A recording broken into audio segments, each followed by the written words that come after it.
C'est incroyable, en tout cas c'est incroyable pour la Tanzanie.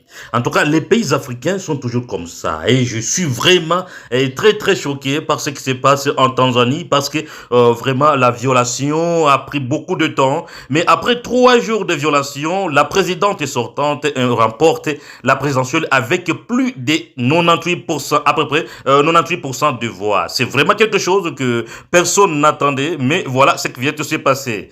La chef de l'État sortante, Samia Suluhu Hassan, a été proclamée samedi vainqueur de la présidentielle en Tanzanie avec près de 98% de voix, après 3 jours de violence électorale ayant fait des centaines de morts selon l'opposition et qui qualifie les scrutins de parodie de démocratie. En tout cas, rien ne va à Tanzanie. Cette femme vient de se lire présidente. Pourtant, il n'y a pas beaucoup de gens qui se sont présentés aux urnes. Alors, d'où viennent ces voix? D'où viennent ces 98 voix qui viennent de le lire en tant que président? Il n'y a pas eu vraiment, je dirais, de quoi des élections. Il y a eu beaucoup de manifestations, beaucoup même des bureaux de vote ont été incendiés. D'autres bureaux de vote n'ont pas ouvrir. Alors, nous ne savons pas comment est-ce que cette dame vient de devenir encore président avec 98% des voix qui n'ont pas été. Les pays africains, le pays d'Afrique de l'Est a sombré dans la violence depuis mercredi, jour d'élections présidentielles et législatives qui se sont déroulées sans opposition. Les deux principaux adversaires de la chef de l'État ayant été soit emprisonnés, soit discrédités. Donc il n'y a pas eu vraiment personne comme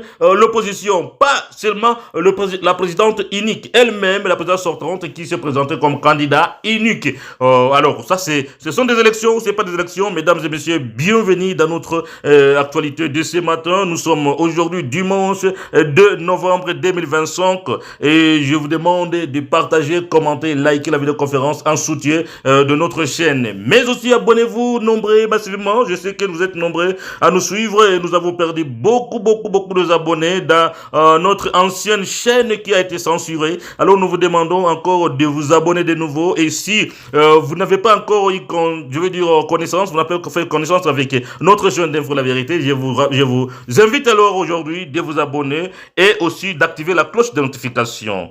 Entrons donc en détail de ce dimanche. Qu'est-ce qui se passe au juste?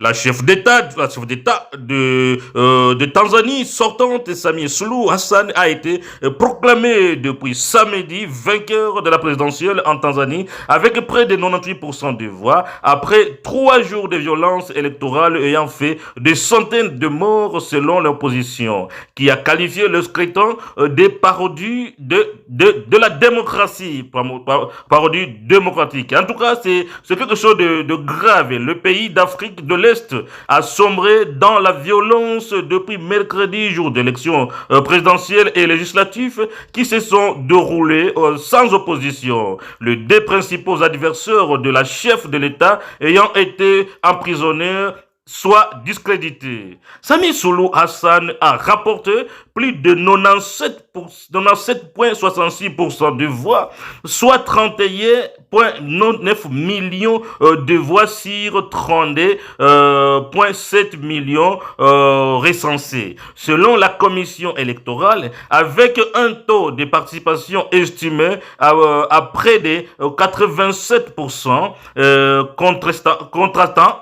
contrastant, je dis bien, avec la faible influence au bureau de vote constatée par l'AFP et d'autres observateurs. Maintenant, parodie démocratique, qu'est-ce que ça veut dire vraiment au juste?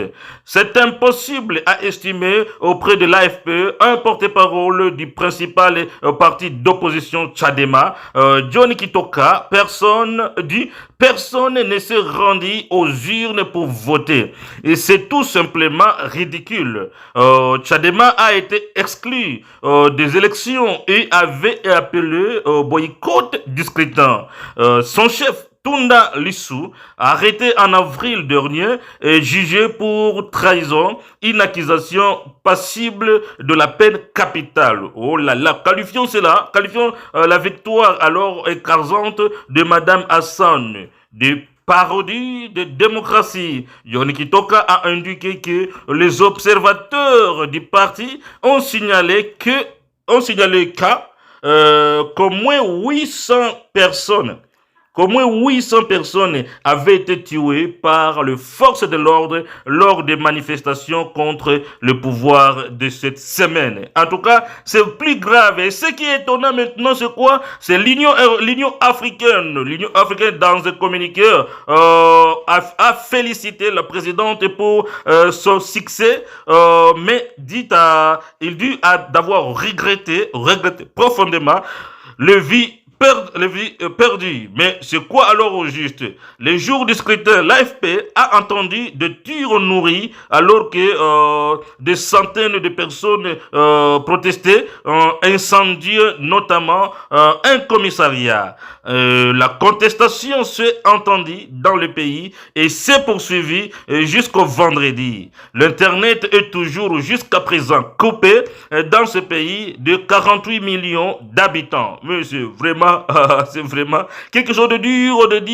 Mesdames et messieurs, restez avec nous, je vous dis de commenter, partager, liker en soutien de notre chaîne. En tout cas, un bilan qualifié de plutôt crédible par une source diplomatique qui a fait état des centaines de morts. Une source sécuritaire interrogée a réussi des informations similaires, mais la vérification des informations reste difficile car une coupure d'Internet est toujours en vigueur samedi. Et alors, c'est quoi au juste? Ces bilans ont été démentis par les autorités. Il n'y a eu aucun usage de la force, a réagi depuis vendredi le ministre tanzanien des Affaires étrangères Mahmoud Tabit Kombo sur une chaîne Al Jazeera. Qui a fait vraiment faisant état de poches de violence dans le pays. Je n'ai pas vu ces 700 morts, a-t-il indiqué. En tout cas, les choses vont très mal à Tanzanie. Alors, vous imaginez un pays comme la Tanzanie, toujours sombré dans ces problèmes, un président qui se fait élire lui-même, d'abord sa honte, c'est une tricherie pire simple, remarquable alors d'ailleurs, marqué par même le parti de l'Union européenne, les États-Unis d'Amérique qui ont aussi suivi en ligne d'abord ce qui s'est passé, donc en distance. Mais alors, l'Union européenne d'abord, certains pays de l'Union européenne ont boycotté, soi-disant, ces élections qui n'ont pas vraiment observateurs comme ça s'est fait dans d'autres pays. Des élections vraiment volées, pures, vraiment ça a été visible par tout le monde. D'abord le chef du parti de l'opposition, surtout d'abord le parti le plus grand du pays, Tchadema, il a été vraiment en tout cas arrêté dans le mois d'avril dernier pour des causes quoi? Pour des causes incroyables qui sont significatives et inconnues d'ailleurs, et il sera jugé pour passer passivement une peine donc je dirais capitale. Vous imaginez avec ce genre de peine. Mais aussi d'autres partis aussi de l'opposition, l'autre a été disqualifié dans la course présidentielle. Donc Samia Suluhu s'est présentée elle-même comme candidat unique à la présidentielle de Tanzanie en 2025 sans opposant, sans même adversaire. Alors que beaucoup de bureaux n'ont pas ouvert, en tout cas beaucoup de bureaux n'ont pas fonctionné. Elle vient d'obtenir au moins 98% de voix. Donc c'est 98% de voix. Où a-t-elle eu ça? C'est ça la question dont la plupart des gens se demandent. Elle a trouvé ces 98% de voix où qui vient de le faire élire au président. Pourtant, beaucoup de bureaux de vote n'ont pas vraiment ouvert ce jour-là. En tout cas, le jour de vote, il n'y a pas eu de gens. D'abord, nous parlons de 97,66% de voix, soit 31,9 millions de voix sur 32,7 millions recensés selon la commission électorale. Vous imaginez la commission électorale qui est une institution qui doit rester neutre, en tout cas neutre et passive, une commission qui ne peut pas être basée pour le gouvernement, mais les commissions électorales, donc en tout cas de l'Afrique, sont toujours manipulées par le gouvernement en place. Il nomme d'abord le président de la commission électorale pas la personne qui peut le faire gagner les élections. Et en plus de cela, il manipule tous ceux qui sont responsables, les gens qui font je veux dire, des comptes de voix.